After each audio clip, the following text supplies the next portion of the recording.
Today, the Ohio Supreme Court ruled the newly redrawn maps for legislative districts are unconstitutional and not valid.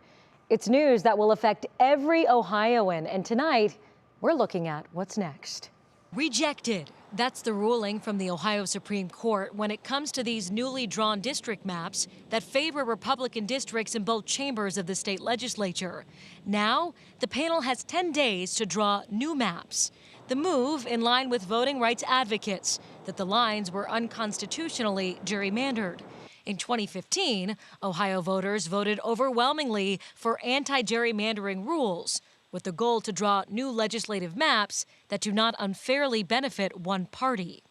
And yet, what we got instead was more of the same, rigged, partisan, gerrymandered maps that really didn't respect the Ohio Constitution or voters. Jen Miller of the nonpartisan political organization League of Women Voters of Ohio says, today is a win for all Ohio voters.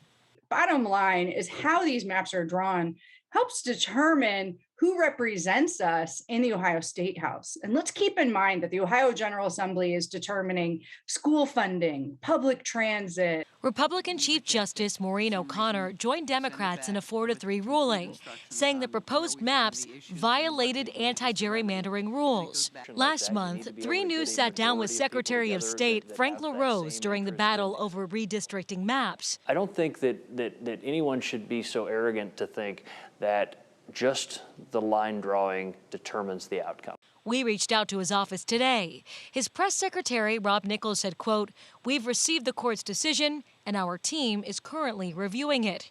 Meantime, Governor DeWine released a statement saying, quote, "Throughout this process, I expected that Ohio's legislative maps would be litigated and that the Ohio Supreme Court would make a decision on their constitutionality. I will work with my fellow Redistricting Commission members on revised maps that are consistent with the court's order." The maps, which set the boundary lines for the 99 House seats and 33 Senate seats, are set to be used for the 2022 elections. Primary elections are scheduled for May 3rd.